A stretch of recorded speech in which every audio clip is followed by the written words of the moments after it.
this unit assist you, Commander? Readying database. Which member of the incognito would you like assessed? Agent Ibarra has resumed regular exercise and no longer requires hourly provocation to move. These are all strong indicators of improved mental health. Agent Ibarra's lack of motion was becoming a cause for concern.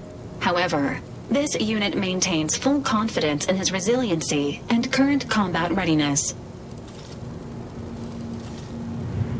Grafts are known to cause pain and discomfort due to dry, flaky skin and restricted blood flow, among other issues. While Trooper Silong has declined this unit's offer of therapeutic palpation, she has allowed for a humidifier to be installed in her quarters. For now, Trooper Silong's overall health outcome remains uncertain.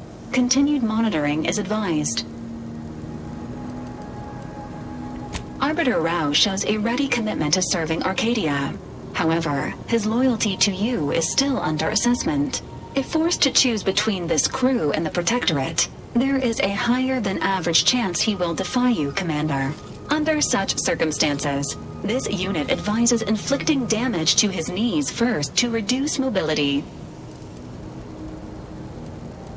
Agent Delgado has asked that this unit not provide unauthorized updates on her aptitude or well-being.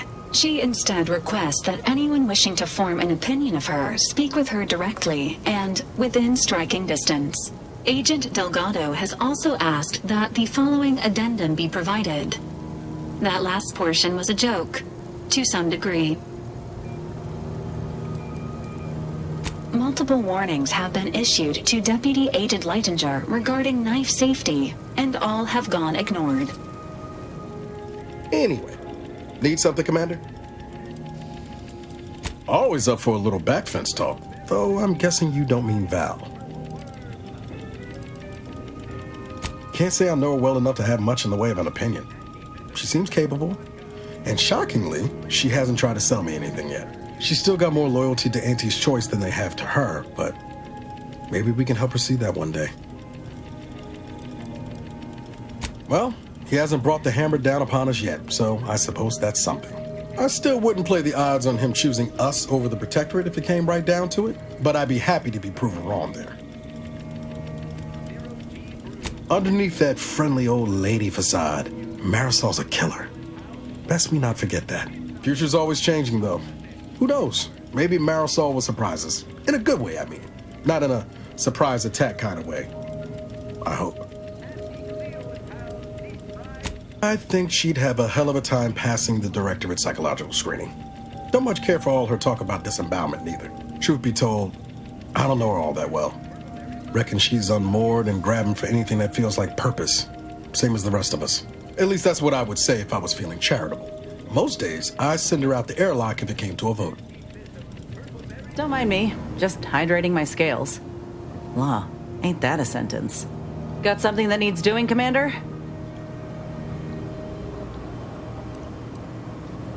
Oh, I see. You're here to gossip.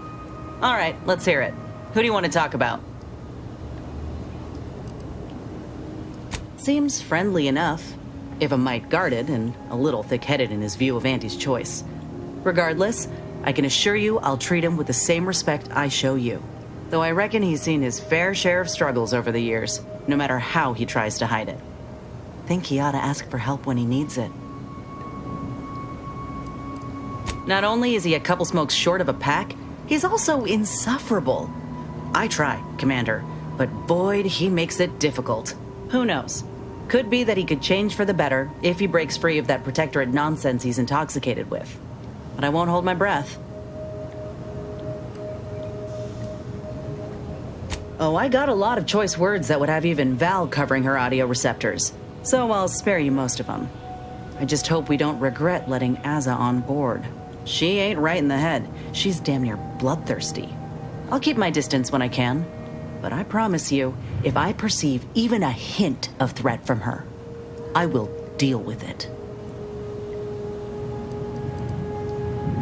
Ain't often you see an elder solving an equation with one hand and stabbing someone in the eye with the other. So the real question is, does she get along with me? I sure hope so. I'm keen to learn about her, though I reckon she's more of an abacus than an open book. Set in her ways, methodical. And law help you if you jostle her.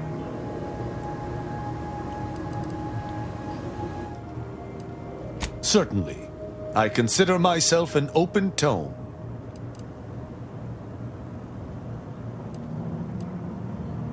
Who amongst our motley assortment would you care to discuss?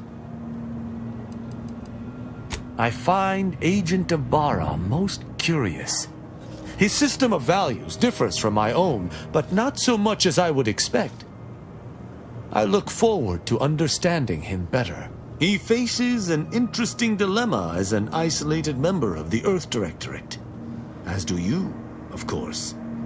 I hope you both remain steadfast to your values. She is an endearing piece of engineering. Her continued functionality, despite her advanced age, speaks to a skilled caretaker, though she retains certain quirks. Earlier, she bumped into my head, bleating, "Please do your part to keep the incognito clean. Remove any and all foreign mineral deposits." She is an enemy combatant, and were I not in your command, I would be honor-bound to bring her low.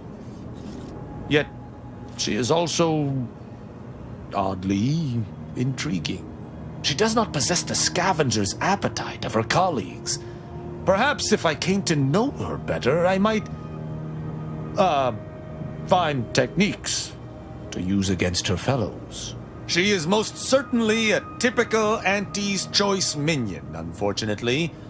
Though overlooking it is immensely difficult, I shall do so to maintain positive relations with yourself. Marisol possesses a calculating resolve that has nothing to do with mathematics. Had I anything to fear from her, she would have struck already.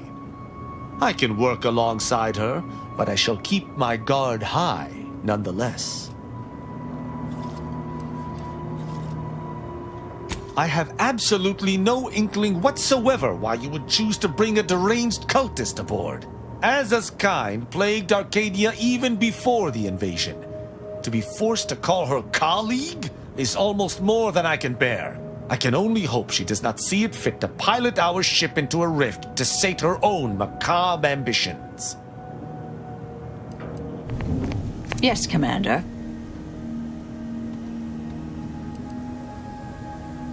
Happy to provide unbiased observational data. Ah, your young colleague. Competent, practical, crack shot. Saddened by his years of isolation, but also honed like me. He would be a formidable target of assassination.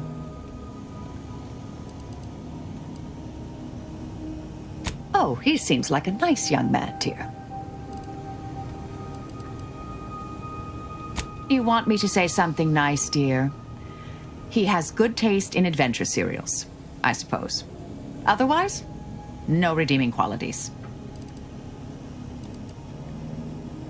She has an aptitude for killing, although it's quantity over quality with her.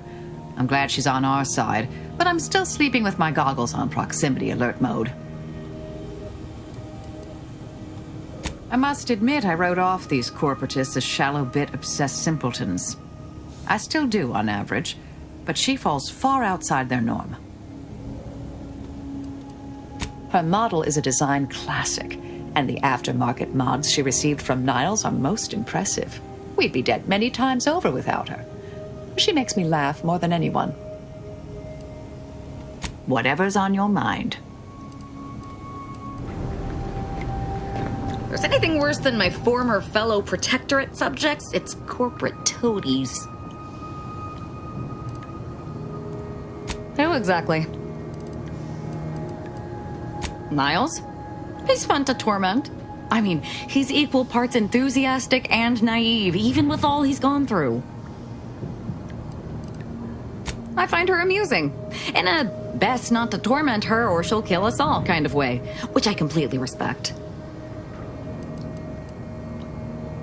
Of course I do. What's not to like? To envy? Her style, her lethality. Oh, she's a professional for architect's sake. I wish I'd known about her department when I was growing up. Even as a child, I know they'd have seen my potential. Tristan's a standard issue arbiter, albeit with an extra slathering of arrogance, especially when it comes to ensuring the Protectorate's inane laws are followed without question. But as long as that ridiculously large hammer of his isn't pointed in my direction, I could watch him administer justice all day. Though he'd be loath to admit it, his propensity for violence almost matches my own.